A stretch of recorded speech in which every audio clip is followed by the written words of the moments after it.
श्रेया को डायरेक्टर से पता चलता है कि जिस फिल्म में वो काम करने वाली है दरअसल उसमें कपूर फैमिली के पैसे लग रहे हैं। श्रेया को अचानक सुबह सुबह नवी का मैसेज आता है कि उसे फिल्म से निकाल दिया गया है। श्रेया दुखी होती है और कबीर से कंप्लेन करने जाती है। श्रेया का उतरा हुआ चेहरा देखकर कबीर बोला, सुबह सुबह लड़ाई के मूड में लग रही हो, पर मैं नहीं हूँ, गेट आउट। नहीं जाऊंगी, मेरे सवालों का जवाब लिए बिना नहीं जाऊंगी। श्रेया के तेवर देखकर कबीर बोला, अब ये क्या नया शौक पाला है सवाल जवाब का। नादान बनने की एक्टिंग मत करो कबीर। उधर किसी को फार्म हाउस गिफ्ट कर रहे हो और इधर किसी का करियर बिगाड़ रहे हो। तुमसे मेरी खुशी देखी नहीं जाती ना। बातें कितनी भी बड़ी कर लो, हरकतें छोटी ही रहेंगी। श्रेया की ये जहरीली बातें सुनकर कबीर के सब्र ने जवाब दे दिया, श्रेया मेरे साथ ये रिडल्स खेलना बंद करो, सीधे पॉइंट पर आओ। श्रेया पहले काफी देर तक कबीर को घूरती रही, फिर अचानक से बोली, रत्नेश आहूजा अपनी फिल्म में मुझे कास्ट करने वाले थे, लेकिन अभी अचानक से उनका मैसेज आया कि अब उनका मूड बदल गया है। मुझे दूध में मक्खी की तरह निकालकर बाहर फेंक दिया गया है। और जानते हो ये सब क्यों हुआ? क्योंकि कबीर इस फिल्म में पैसा लगा रहा है, तो वो जिसको चाहे निकाले और जिसको चाहे रखे। श्रेया की बात सुनकर कबीर को गुस्सा तो बहुत जोर का आया, लेकिन वो केवल इतना ही बोला, शेम ऑन यू श्रेया, अभी तक तो मैं ये समझता था कि तुम्हें खाने पहनने की तमीज नहीं है, लेकिन अब लग रहा है तुम्हारे अंदर सोचने समझने की भी ताकत नहीं है। आई थिंक तुम्हें अपनी जुबान के बजाय अपने ब्रेन का इस्तेमाल ज्यादा करना चाहिए। बकवास बंद करो तुम। श्रेया ने जोर से चिल्लाकर कबीर का मुंह बंद कर दिया और बोली, तुम्हें क्या लगता है मैं तुम्हारी मदद के बिना कुछ नहीं कर सकती? अब तुम देख लेना, मैं और ज्यादा मेहनत करूंगी, दिन रात एक कर दूंगी, लेकिन एक दिन तुम्हें मेरी कामयाबी स्क्रीन पर जरूर दिखाई देगी। श्रेया ने केवल इतना ही कहा और वहां से चली गई। कबीर खुद से बोला, इससे अच्छी तो काव्या है, कम से कम किए को एक्नॉलेज तो करती है, सेल्फिश लड़की। मुसीबत जब आती है तो चारों तरफ से एक साथ आती है। श्रेया जिससे बचकर घर से भागी थी, उसने स्टूडियो में भी उसका पीछा नहीं छोड़ा था। श्रेया ने जैसे ही स्टूडियो के अंदर कदम रखा, उसने देखा कि रिया कुछ लड़कियों के साथ एक कोने में खड़ी होकर गुटरगू कर रही थी। श्रेया को देखते ही उसका मुंह बन गया। रिया ऐड कर बोली, हेलो देखो आ गई हीरोइन। सड़क पर ठोकरे खाते खाते हमारी जिंदगी निकल गई। इस लड़की को सड़क से उठाकर रातों रात स्टार बना दिया गया। जो लड़की अपना घर छोड़कर चली आई हो, जिसका एमएमएस टीवी पर वायरल हो गया हो, जिसकी न शक्ल है न सूरत, आखिर उसे ये फिल्म कैसे मिल गई? श्रेया गुस्से के मारे तिलमिला उठी, लेकिन फिर भी रिया को इग्नोर करते हुए वो सेट की तरफ चल पड़ी, जहां आज एक फाइट सीन की शूटिंग हो रही थी। श्रेया जैसे ही 2 कदम आगे निकली, तभी एक लड़की बोली, मुझे तो पता नहीं रिया, तुम बताओ, तुम इसकी बहन हो ना? इस पर रिया तपाक से बोली, हाँ हाँ बिल्कुल बताऊंगी। ऐसे लोगों की करतूतें तो लाउड स्पीकर लेकर पूरे शहर में सुनानी चाहिए। सुनो पूजा, बात ये है कि ये लड़की मेरे बॉयफ्रेंड राहुल पर लाइन मार रही थी। वो एक अमीर घराने से आता है ना, इसलिए। लेकिन जब उसने भाव नहीं दिया तो इसने एक इंडस्ट्रियलिस्ट को अपने जाल में फंसा लिया। अब मैं उसका नाम अपने मुंह से नहीं लूंगी, तुम लोग अच्छी तरह से जानते हो उसे। श्रेया के लिए पानी सिर से ऊपर जा रहा था। वो इस बात को भी इग्नोर कर गई होती, लेकिन उसके कदम गवाही नहीं दे रहे थे। आखिरकार उसे पलटना ही पड़ा। मगर जैसे ही वो पलटी, पूजा नाम की वो लड़की श्रेया के पास आकर खड़ी हुई और उसने पूछा, श्रेया यार, वैसे ये बात तो सोचने वाली है, जहाँ पर इसी प्रोजेक्ट के लिए मेरा 3 राउंड ऑडिशन हुआ and still I was not selected. तुम्हें बिना किसी ऑडिशन के सिलेक्ट कर लिया गया, कैसे? श्रेया ने पहले एक जलती हुई निगाह रिया के ऊपर डाली, फिर पूजा से बोली, तुम सब लोग पागल हो चुके हो, और पागलों को जवाब देना मैं जरूरी नहीं समझती। किसने बताया तुम्हें कि इस फिल्म के लिए मेरा सिलेक्शन हुआ है? ये झूठ है। मैं तुम्हें अपने फोन में मैसेज दिखा सकती हूँ कास्टिंग डायरेक्टर का। मुझे सेलेक्ट नहीं किया गया है। अब तुम लोग अपनी बकवास बंद करो और मेरा पीछा छोड़ दो। इस पर पूजा ने तपाक से कहा, अरे अब झूठ बोलने से क्या फायदा श्रेया, यहाँ तो हर तरफ यही न्यूज चल रही है कि तुम लीड के लिए कास्ट कर ली गई हो। अब अगर इसमें भी कोई शक है तो चलो चलकर डायरेक्टर से ही पूछ लेते हैं। श्रेया ने एक लंबी सांस ली और चलो कहकर सबको अपने पीछे पीछे कर लिया। सभी लोग एक साथ जाकर डायरेक्टर के पास जमा हो गए। डायरेक्टर अपनी चेयर पर बैठकर चाय पी रहे थे। एक साथ इतनी लड़कियों को अपनी तरफ आते देखकर वो चेयर छोड़कर खड़े हो गए। किसी से कुछ पूछने से पहले ही डायरेक्टर ने श्रेया से कहा, श्रेया तुम अब आ रही हो? ठीक है, आज तुम्हारा शूट नहीं है, लेकिन तुम्हें यहाँ टीम के साथ बैठना चाहिए। अपनी लाइंस प्रैक्टिस करती रहो, तुम्हारी पहली फिल्म है ना? ये सुनते ही श्रेया के पैरों तले जमीन खिसक गई और बाकी लड़कियों में फुसफुसाहट होने लगी। रिया ने दोनों हाथ बांधकर मुंह फुलाकर कहा, देख लिया तुम लोगों ने, क्या कहा था मैंने? अब चलो, यहाँ खड़ी होकर क्या इसके लिए तालियां बजाओगी? रिया ये बोलकर चल पड़ी और बाकी लड़कियां भी श्रेया को कोसते हुए निकल गई। श्रेया को अभी तक अपने कानों पर यकीन नहीं हो रहा था। जब डायरेक्टर के साथ वो अकेली बच गई तब उसने पूछा, सर ये आर यू श्योर आप कुछ मिस नहीं कर रहे? मुझे तो रत्नेश सर का मैसेज आया था कि मेरा नाम ड्रॉप कर दिया गया है। डायरेक्टर ने चौंकते हुए पूछा, क्या? कब? श्रेया ने जवाब देने के बजाय कास्टिंग डायरेक्टर का मैसेज खोलकर उन्हें दिखा दिया। उसको देखने के बाद डायरेक्टर बोले, यार मुझे तो सीधा मूवी के प्रोड्यूसर का कॉल आया था। मुझे स्पेशल ऑर्डर्स मिले हैं कि श्रेया सिंघानिया यानी तुम्हारे अलावा हम किसी और को इस मूवी में कास्ट कर ही नहीं सकते। कबीर कपूर फाइनेंस कर रहे हैं ना इसे, उन्हीं का ऑर्डर है। श्रेया भागी भागी रत्नेश आहूजा के पास पहुंची, जहां इस खबर पर मुहर लग गई कि इस प्रोजेक्ट में श्रेया ही लीड रोल कर रही है। अरे श्रेया, वो मैसेज तो मैंने गलती से भेज दिया था, कुछ कंफ्यूजन हो गया था। तुम ही इस मूवी में काम कर रही हो। क्रिएटिव टीम के लगभग हर आदमी को ये बात मालूम थी कि कबीर कपूर ने स्पेशली कॉल करके श्रेया का नाम रिकमेंड किया है। श्रेया जब कास्टिंग डायरेक्टर की वैनिटी वैन से बाहर निकली तो उसकी आंखों में आंसू थे। उसने अपने आप से कहा, मैंने सुबह कबीर को कितना भला बुरा कह दिया, और पूजा ठीक ही कह रही थी। कितनी लड़कियां यहाँ सालों से चक्कर काट रही हैं। नेपोटिज्म आखिर कहाँ नहीं चलता है। और फिर मुझे किसी ने सड़क से उठाकर स्टार नहीं बनाया। मैंने एक्टिंग का बकायदा कोर्स कर रखा है। 2 सालों से यहाँ स्ट्रगल कर रही हूँ। अगर मुझे ये रोल मिल भी गया तो उसमें बुरा क्या है, लेकिन मुझे कबीर से माफी मांगनी ही होगी, और वो मैं फोन पर तो मांगूंगी नहीं। श्रेया ने इस तरह घर पहुंचकर कबीर को सॉरी बोलने का फैसला किया। वो इतना जल्दी कबीर से मिलकर सब बताना चाहती थी कि सीधे ही कबीर के कमरे में जा घुसी, लेकिन सामने जो उसने देखा उसे देखकर श्रेया के सिर पर मानो आसमान टूट पड़ा। काव्या बिस्तर पर लेटी हुई थी और कबीर आईने के सामने खड़ा होकर बालों में कंघी कर रहा था। कबीर के बदन पर कपड़े के नाम पर सिर्फ एक टाल था। उसके गीले बाल इस बात की गवाही दे रहे थे कि वो अभी अभी शार लेकर निकला है। श्रेया को देखकर कबीर जैसे सन्न रह गया। हालांकि काव्या के चेहरे पर कोई तब्दीली नहीं हुई, बल्कि वो और भी पसर कर बिस्तर पर लेट गई। कबीर ने झूठी हंसी हंसते हुए श्रेया से कहा, अरे श्रेया, आओ आओ ना, बैठो, हम लोग तुम्हारी ही बात कर रहे थे। कबीर के कहने पर भी उसने कमरे के अंदर कदम नहीं रखा। दहलीज पर खड़ी खड़ी वो कहने लगी, तुम्हारे शरीर पर कपड़े नहीं है और ये लड़की तुम्हारे बिस्तर में सांप की तरह लौट रही है, और इस हाल में तुम दोनों मेरी बातें कर रहे हो। गजब। श्रेया का जवाब सुनकर काव्या का मुंह बन गया। वो आंखें नचाते हुए श्रेया से बोली, वाह श्रेया, मानना पड़ेगा, तुम बोलती बहुत अच्छा हो। मेरी मानो तो तुम्हें फिल्म लाइन को छोड़कर पॉलिटिक्स में ट्राई करना चाहिए। कबीर के लिंक्स वहाँ भी है। काव्या की बात सुनकर श्रेया ने उसे तो कुछ नहीं कहा, मगर कबीर को घूर कर देखने लगी। काव्या ने एक बार फिर उसका ध्यान खींचते हुए कहा, अरे जस्ट चिल यार, इतना सीरियस मत रहो। वैसे भी मुझे ऑलरेडी तुमसे एक शिकायत है, तुम कबीर का बिल्कुल ध्यान नहीं रखती, ना उसका ना उसकी पसंद का।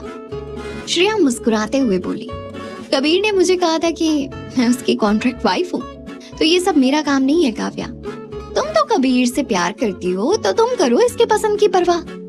काव्या कुछ कहती तभी श्रेया फिर से बोली, पर शायद तुम्हें कबीर की मॉम नहीं अपनाएंगी, क्योंकि उन्होंने तो मुझे अपनाया है, कपूर खानदान की बहू का दर्जा दिया है, और तुम्हारी हैसियत कबीर के एक दोस्त से बढ़कर कुछ नहीं है। So sad. श्रेया अचानक ही डिफेंसिव मोड में आ गई थी। पता नहीं क्यों वो कबीर पर हक जताने लगी थी। ऐसा वो काव्या को जलाने के लिए कर रही थी या फिर वाकई उसके मन में कुछ था, पता नहीं। पर श्रेया की ये दहाड़ सुनकर काव्या कुछ बोले इससे पहले ही कबीर बीच में कूद पड़ा। श्रेया को डांट लगाते हुए वो बोला, श्रेया, तुम हमेशा लड़ने के मूड में क्यों रहती हो? काव्या तुम्हारे साथ दोस्ती करना चाहती है, इसने थोड़ा बहुत मजाक कर लिया तो क्या हुआ? Don't be so rude, she is my girlfriend. Shreya ने इस बार पलटकर कबीर को आड़े हाथों लेते हुए कहा, हाँ तो तुम्हारी गर्लफ्रेंड है तो तुम करो इसकी पूजा, मुझे इस नागिन को दूध नहीं पिलाना और बार बार मुझ पर यूं हक मत जताओ, मैं तो वैसे भी तुम्हारी कुछ लगती नहीं हूँ। इसके बाद उसने काव्या की तरफ देखा और बोली, कान खोलकर सुन लो काव्या, मुझसे ज्यादा ये दोस्ती दोस्ती खेलने की जरूरत नहीं है, तुम लायक नहीं हो उसके। अब तो काव्या के लिए भी बैठे रहना मुश्किल हो गया था। वो उठकर खड़ी हो गई और एक नजर श्रेया के ऊपर डाली, फिर मुंह बनाती हुई बोली, श्रेया तुम जाने खुद को क्या समझती हो? याद रहे तुम यहाँ कबीर के बल पर ही उछल रही हो। कबीर नंबर 1 है, उसके बल पर ही तुम 10 बनकर बैठी हो ना। लेकिन अगर इसने हाथ हटा लिया तो तुम्हारी वैल्यू फिर से 0 हो जाएगी। मैं एक रईस खानदान से हूँ, मेरे पापा की गिनती शहर के नामी लोगों में होती है। कबीर के स्टैंडर्ड की हूँ मैं, और कबीर के पैसों के बिना भी मैं बहुत कुछ हूँ। लेकिन तुम कुछ भी नहीं हो। श्रेया ने बेहद शांति के साथ जवाब दिया, मुझे मेरी वैल्यू बहुत अच्छी तरह से मालूम है काव्या, तुम्हें समझाने की जरूरत नहीं है। मैं चाहे जैसी भी हूँ लेकिन तुम्हारी तरह मैनिपुलेटिव नहीं हूँ। मेरे पापा भी एक बहुत बड़े बिजनेसमैन हैं, पर मुझे इस बात का घमंड नहीं है।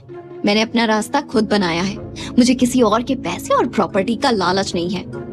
और एक बात और काव्या, श्रेया ने इस बार मुस्कुराते हुए बेहद अदब के साथ कहा, जो चीज मैं कबीर को दे सकती हूँ वो तुम जिंदगी में कभी नहीं दे सकती।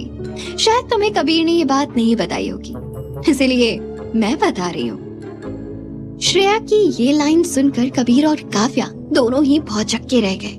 काव्या तो थोड़ी देर के लिए जैसे सदमे में ही चली गई, मगर उसने जैसे तैसे खुद को संभाला और बेचारगी से श्रेया की तरफ देखकर बोली, वाह श्रेया, मुझे नहीं मालूम था कि तुम इतनी नीचे भी जा सकती हो। मुझ पर कीचड़ उछालने के लिए तुम खुद ही नाले में कूद गई, बड़ी शर्म की बात है। श्रेया के चेहरे से साफ पता चल रहा था कि उसे अपनी बात का कोई अफसोस नहीं है। उसने एक लंबी सांस ली और इस बार कबीर से बोली, कबीर, अब तुम्हें एक डिसीजन लेना है। मैं काव्या को इस घर में और बर्दाश्त नहीं कर सकती। इसे अभी के अभी निकल जाने के लिए कह दो, और आइंदा से अगर काव्या ने घर में कदम रखा तो वो श्रेया का इस घर में आखिरी दिन होगा। तुम्हें अब हम दोनों में से किसी एक को चुनना ही होगा। श्रेया काव्या को कबीर के कमरे में देखकर बौखला जाती है, जिसके बाद श्रेया और काव्या के बीच भयंकर कहासुनी होती है। जब बात श्रेया की बर्दाश्त से बाहर चली जाती है तो वो कबीर के सामने ये शर्त रख देती है कि अभी काव्या घर में रहेगी या फिर वो। अब आगे श्रेया ने अपना फैसला सुना दिया था। अब कबीर के बोलने की बारी थी। श्रेया और काव्या दोनों ही टकटकी बांधकर कबीर की तरफ देख रहे थे। कबीर ने एक पैनी नजर श्रेया पर डाली और बोला, तुम शायद भूल गई हो कि तुमने मेरे साथ कॉन्ट्रैक्ट साइन किया है, और उस कॉन्ट्रैक्ट में साफ साफ लिखा है कि हम दोनों एक दूसरे के पर्सनल मैटर में दखल नहीं देंगे।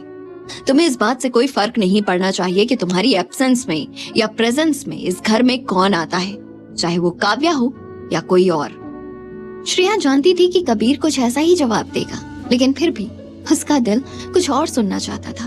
वो बात जो पिछली रात कबीर ने अपनी अजीबोगरीब परेशानी को बताते हुए कही थी कि श्रेया ही उसकी सारी प्रॉब्लम्स का सॉल्यूशन है। पर कबीर ने बात की तो कॉन्ट्रैक्ट की। श्रेया को दिल में कुछ चुभता हुआ सा महसूस हुआ। वो सीरियस होकर बोली, हर चीज कॉन्ट्रैक्ट में नहीं लिखी होती कबीर। इमोशन नाम की भी कोई चीज होती है जो साथ में रहते रहते डेवलप होती है। कोई पेट भी रख लो तो कुछ दिनों में उससे भी लगाव हो जाता है। हम तो फिर भी इंसान हैं, पर गलती मेरी है जो कॉन्ट्रैक्ट में होते हुए भी तुमसे अपनेपन की उम्मीद लगा बैठी। पता नहीं मुझे क्यों लगा कि मैं तुम्हारे लिए स्पेशल हूँ, पर असल में तो तुम्हें मेरे इमोशंस की जरा भी परवाह नहीं है। इसलिए मुझे नहीं लग रहा है कि मैं इस घर में रह पाऊंगी। कबीर अचानक से कुछ बोल ही नहीं पाया। काव्या से कबीर की हालत छिपी न रह सकी। वो झट से कबीर के पास पहुंची और प्यार से बोली, रहने दो कबीर, छोड़ो इसे। इसकी तो आदत है बकबक करने की, लड़ने की, झगड़ने की। हम क्यों अपना मूड खराब करें? हम बाहर चलते हैं, कहीं घूम कर आते हैं। ताजी हवा लगेगी तो तुम्हारा मूड भी सही हो जाएगा। तब तक शायद ये महारानी भी नॉर्मल हो जाएगी। कबीर ने श्रेया की आंखों में देखा और काव्या के साथ बाहर निकलते हुए बोला, तुम कहीं नहीं जाओगी, सुना तुमने? यहीं रहोगी। काव्या और कबीर वहां से जा चुके थे। श्रेया भी पैर पटकती हुई अपने कमरे में वापस चली आई। श्रेया ने देखा सामने दीवार घड़ी में 7 बजने वाले थे। उसने कबर्ड से कुछ कपड़े निकाले और चेंज करने लगी। अपना टॉप उतारते हुए वो खुद से बोली, बस बहुत हो चुका इन दोनों का। मुझे प्राइवेट प्रॉपर्टी समझ रखा है। सिर्फ इसलिए कि कबीर करियर वाइज मेरी हेल्प कर रहा है, मैं ये सब बर्दाश्त नहीं करने वाली। अब तो फैसला होकर रहेगा, या तो काव्या या फिर मैं। मेरी भी कोई सेल्फ रिस्पेक्ट है। श्रेया ने टॉप को अभी कमर से ऊपर उठाया ही था कि तभी उसका फोन बज उठा। श्रेया ने झट से टॉप को वापस पहन लिया और फोन उठाया। स्क्रीन पर कॉलर का नाम पढ़ते ही श्रेया चौंक उठी। अरे ये देवेश मुझे क्यों फोन कर रहा है, वो भी इस समय? श्रेया ने किसी के थ्रू देवेश का नंबर लिया था, लेकिन उससे बात करने की उसकी इच्छा हुई ही नहीं। अभी भी देवेश कपूर का कॉल उठाना चाहिए या नहीं, श्रेया काफी देर तक किसी असमंजस में पड़ी रही। लेकिन जब आखिरी रिंग हुई तो श्रेया ने फोन उठा ही लिया। फोन उठाते ही श्रेया ने कहा, देवेश जी, मुझे अपने प्रोजेक्ट से बाहर निकालने के बाद तो आपको तसल्ली मिल गई होगी। अब क्या आपने मेरे जले पर नमक छिड़कने के लिए फोन किया है? देवेश ने अपनी जादुई आवाज में श्रेया को बहलाते हुए कहा, यार श्रेया, तुम इतने वक्त से इंडस्ट्री में हो, अभी तक यहाँ के तौर तरीके नहीं सीखी? मैं सुपरस्टार हूँ, इसका मतलब ये नहीं कि मैं जो चाहे कर सकता हूँ। मेरी भी अपनी मजबूरियाँ हैं। लाखों करोड़ों रुपए, बहुत सारे लोगों का करियर दांव पर लगा होता है। इसके अलावा और भी बहुत कुछ देखना होता है। मेरी तुमसे कोई पर्सनल दुश्मनी नहीं है। गुस्सा थूक दो। I am sorry. श्रेया बिस्तर पर बैठ चुकी थी। वो नाराजगी के साथ बोली, आप सॉरी क्यों बोल रहे हैं सर? वैसे आप जैसे सुपरस्टार से नाराज होकर मैं कर भी क्या लूंगी सर? आपको क्या ही फर्क पड़ेगा? देवेश ये सुनकर हंस पड़ा। सुपरस्टार भी इंसान ही होते हैं श्रेया, मुझे फर्क पड़ता है। मैं जानबूझकर किसी को नाराज नहीं करना चाहता, बट अनफॉर्चुनेटली कभी कभी हालात ऐसे हो जाते हैं। खैर, मैंने अभी अभी तुम्हारा सोशल मीडिया हैंडल देखा। I am quite impressed with your profile, इसीलिए लगे हाथ तुम्हें फॉलो भी कर लिया है। मैं तुमसे किसी स्क्रिप्ट के सिलसिले में मिलना चाहता हूँ। कब मिल रही हो? Are you serious, sir? आप मेरे साथ काम करना चाहते हैं? अरे हाँ भाई, सही सुना तुमने। तुमने अपने हैंडल पर पिक्चर डाली है पिंक कलर की ड्रेस में। उसी को देखकर मुझे लगा कि मुझे अपनी हीरोइन मिल गई है। ऑडिशन के लिए वही ड्रेस पहन कर आना। I'll message you time and place। और हाँ, मैंने सुना कि तुम्हें श्याम सुंदरी में लीड रोल मिला है। Congratulations! अब तो मिलना जुलना होता ही रहेगा। श्रेया के कोई जवाब देने से पहले ही कॉल डिस्कनेक्ट हो गया। श्रेया ने झट से अपना सोशल मीडिया हैंडल खोला और फॉलोअर्स की लिस्ट में देवेश कपूर का नाम देखकर हैरान रह गई, लेकिन फिर खुश होते हुए बोली, ये देवेश कपूर तो भला आदमी निकला। कितना प्यार और रिस्पेक्ट से बात कर रहा था। एक वो कबीर है जो बिना बात के घमंड से भरा पड़ा है, और एक ये है सुपरस्टार होकर भी इतने हम्बल। मुझे सोशल मीडिया पर फॉलो भी कर रहे हैं। मेरी तो चल निकली। इधर कबीर काव्या को अपने साथ लेकर लॉन्ग ड्राइव पर निकल आया था। रजत अपनी कार लेकर कबीर को एस्कॉर्ट कर रहा था। कबीर की कार अपनी एवरेज स्पीड पर चल रही थी। इसके बावजूद शाम की ठंडी हवा में काव्या के बाल लहरा रहे थे। शाम का अंधेरा छाया था, मगर किनारे पर लगी स्ट्रीट लाइट्स ने सड़कों को रोशन कर रखा था। काव्या ने मौका देखकर कबीर से कहा, कबीर, तुम मेरी बात कान खोलकर सुन लो। श्रेया ने सिर्फ इंडस्ट्री में अपना नाम जमाने के लिए तुम्हारे साथ कॉन्ट्रैक्ट मैरिज की है। वो इस बात को बखूबी जानती है कि शोहरत की जिस मुकाम को वो हासिल करना चाहती है, उसमें कबीर नाम की सीढ़ी बहुत कारगर होगी। लेकिन याद रहे, सीढ़ी तभी तक फायदेमंद होती है जब तक इंसान छत पर ना पहुंच जाए। काम निकल जाने के बाद कोई पलटकर सीढ़ी की तरफ देखता भी नहीं। कबीर ने कोई जवाब नहीं दिया। उसका ध्यान जैसे काव्या की बात पर था ही नहीं। उसके कानों में तो अब तक श्रेया की बातें गूंज रही थी। उसे कुछ रिस्पॉन्स ना देता देख काव्या जोर से बोली, कबीर सुन रहे हो तुम मैं क्या कह रही हूँ? That Shreya girl is using you. Kabir ने गहरी सांस ली और बोला, नहीं काव्या, ये सच नहीं है। मैं श्रेया के साथ 1 महीने से हूँ। वो मुंह फट है लेकिन शातिर नहीं, और उसने मुझे कभी नहीं कहा कि मैं उसका नाम रिकमेंड करूं। वो मेरी हेल्प कर रही है, बदले में अगर मैंने उसके करियर को थोड़ा सा पुश दे दिया तो क्या जाता है? काव्या के चेहरे से साफ समझ आ रहा था कि उसे ये बात बिल्कुल पसंद नहीं आई थी, इसीलिए वो अपनी बात अलग तरीके से बोली, तुम अच्छे इंसान हो ना, इसीलिए सब तुमको अच्छे ही लगते हैं कबीर, पर जो मैं देख पा रही हूँ वो तुम नहीं देख रहे। आज उसके तेवर ही अलग थे, कैसे ऐट कर बोल रही थी कि काव्या और मेरे में से किसी एक को चूज कर लो। ऐसे तो मैं भी बोल देती हूँ, अगर तुम मुझे प्यार करती हो तो उस श्रेया से अलग हो जाओ। कबीर ने चौंक कर काव्या की तरफ देखा, जिस पर काव्या बोली, मैं उसे डिवोर्स देने के लिए नहीं बोल रही कबीर, मेरा मतलब है कुछ दिन तक घर छोड़ दो, उसका असली रंग निकलकर सामने आ जाएगा। वो समझती है कि तुम उसके बिना रह नहीं सकते। सच में ऐसा है क्या कबीर? कबीर अचानक से कोई जवाब नहीं दे पाया। काव्या के चेहरे पर डर दिखने लगा था, पर तभी कबीर बोला, कम ऑन काव्या, तुम भी किस तरह की बातें कर रही हो? तुम जानती हो I only love you. Kavya झट से बोली, तो फिर ठीक है, सीधे सीधे जाकर उस लड़की से ये बोल दो कि अब से तुम उसके साथ एक छत के नीचे नहीं रह सकते, फिर देखो उसका रिएक्शन। तुम करोगे ना ऐसा कबीर? कबीर ने आखिरकार जवाब दिया, ठीक है, मैं घर जाकर श्रेया से इस बारे में बात करूंगा। कबीर ने काव्या को उसके घर छोड़ दिया और अपने घर के लिए निकल गया। कबीर घर पहुंचा तो श्रेया ऑटो में बैठकर बस घर से निकल ही रही थी। कबीर जल्दी से अपनी कार से उतरकर ऑटो के सामने खड़ा हो गया। कहाँ जा रही हो तुम श्रेया? तुमसे मतलब? श्रेया ने 2 टूक जवाब दिया तो कबीर आंखें दिखाते हुए बोला, ठीक से जवाब नहीं दोगी तो मैं नहीं जाने दूंगा श्रेया। फिल्म सिटी शूट के लिए जा रही हूँ, अब खुश? हटो सामने से, लेट हो रहा है मुझे। श्रेया ने झल्ला कर कहा। कबीर ने उसी पल दूसरा सवाल दागा, तो कार क्यों नहीं लेकर जा रही? उसे घर पर सजाने के लिए दिया है तुम्हें। श्रेया ने कबीर को इग्नोर किया और ऑटो ड्राइवर को बोली, भैया आप ध्यान मत दो इस आदमी पर, चलो। लेकिन इससे पहले कि ऑटो चलता कबीर उसमें बैठ गया। ऑटो चल पड़ा था। श्रेया हैरान होकर कबीर को देख रही थी। ये क्या तरीका है कबीर? किस तरह की जबरदस्ती है ये? तुम सीधे सीधे नहीं सुनोगी तो यही करना पड़ेगा, बहुत इंपॉर्टेंट बात करनी है मुझे तुमसे। श्रेया 1 सेकंड के लिए चुप हो गई। उसे पता था कि काव्या ने कबीर को जरूर उसके खिलाफ भड़काया होगा। पता नहीं अब कबीर क्या कहने आया होगा। उसके दिल की धड़कन तेजी से चलने लगी। तभी कबीर बोला, श्रेया आई प्रॉमिस, काव्या आपसे तुम्हारे मामलों में दखल अंदाजी नहीं करेगी।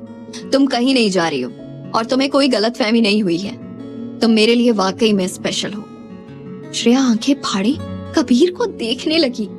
कबीर ने श्रेया के हाथ पर हाथ रखा और उसे जोर से पकड़ लिया। फिर उसने ऑटो वाले को रुकने को कहा और उससे उतर गया। श्रेया अपने उस हाथ को देखती रह गई जिसे अभी अभी कबीर ने छुआ था। आखिर अचानक से कबीर का दिल बदल क्यों गया था?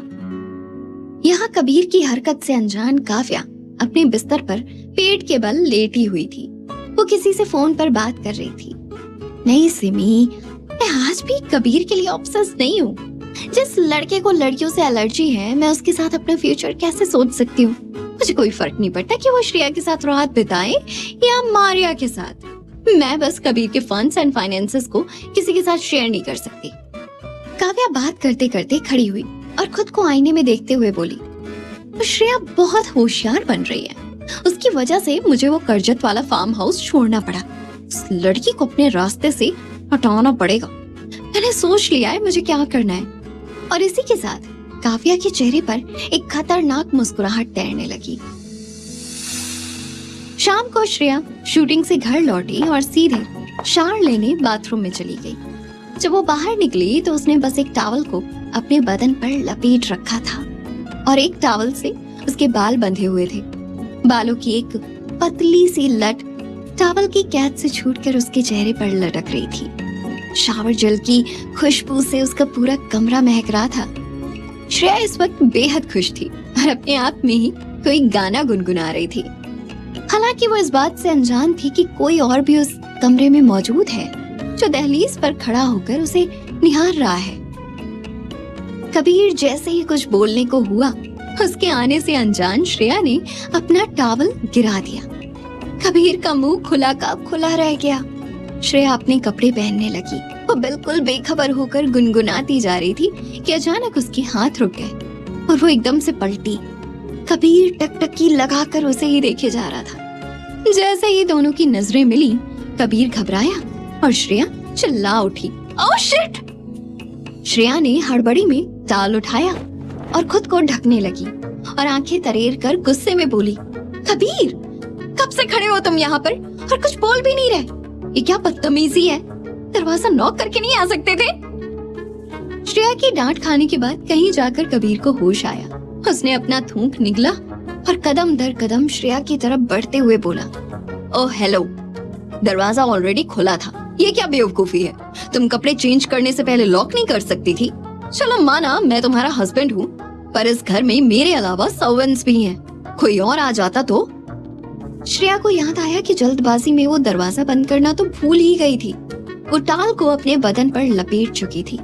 कबीर जैसे जैसे आगे बढ़ रहा था, वो पीछे हटती जा रही थी।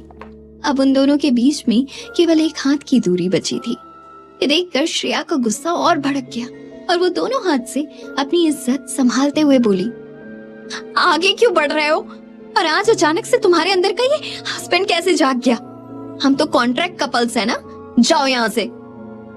श्रेया ने कबीर को पीछे की तरफ धक्का देते हुए कहा, लेकिन तब तक कबीर के बदन में खलबली मच गई थी और होठों पर एक शैतानी मुस्कुराहट भी आ गई थी।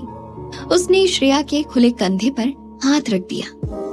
शरीर पर जैसे ही एक मर्दाना हाथ की छुअन हुई, श्रेया सिर से लेकर पांव तक कांपने लगी। उसका मासूम दिल सीने के पीछे से उछलने लगा और पेट में तितलियां उड़ने लगी। ना जाने कबीर के हाथ में क्या जादू था कि श्रेया चाहते हुए भी उसकी इस हरकत का विरोध नहीं कर पा रही थी। उसका सूखा बदन पसीने से एक बार फिर से भीगने लगा था। कबीर ने बिना कुछ बोले एक कदम और आगे बढ़ाया और अपने होठ श्रेया के होठों की तरफ बढ़ा दिए। श्रेया के अंदर से एक आवाज उभरी, श्रेया क्या कर रही है तू? ये आदमी तेरी इज्जत लूटने पर तुला है और तू मजे से देख रही है? बेशर्म कहीं की, रोक इसे, रोक। श्रेया ने एक कदम पीछे खींचा, लेकिन अगले ही पल उसकी पीठ दीवार से लग गई। ठंडी दीवार को छूकर श्रेया के रोंगटे खड़े हो गए। श्रेया ने कबीर के हाथों को पकड़ लिया और अपने आप से बोली, ये क्या हो गया है मुझे? मैं रोकना चाहती हूँ इसे, लेकिन मेरा शरीर मेरा साथ क्यों नहीं दे रहा? ये सब कुछ मुझे इतना अच्छा क्यों लग रहा है? श्रेया के पास अब भागने के लिए ना तो जमीन थी और न ताकत। देखते ही देखते कबीर के होंठ जाकर उसके होठों से चिपक गए और श्रेया कुछ भी न कर पाई। कबीर ने उसका दाहिना हाथ अपने हाथ में ले लिया और उसकी उंगलियों से खेलने लगा। श्रेया के दिमाग से ये ख्याल अब निकल चुका था कि उसे अपनी चाल भी संभालनी है, पर अचानक श्रेया को कुछ वाइब्रेशन महसूस हुआ। कबीर का फोन बज रहा था उसके पॉकेट में। कबीर ने फोन निकाला और एक तिरछी निगाह डाली। रजत का कॉल था। कबीर ने कट कर दिया। इसके बाद वो वापस अपने काम में मशगूल हो गया कि तभी रजत का मैसेज फ्लैश हुआ, sir pick up the call, it's urgent, बहुत बड़ी मुसीबत हो गई है।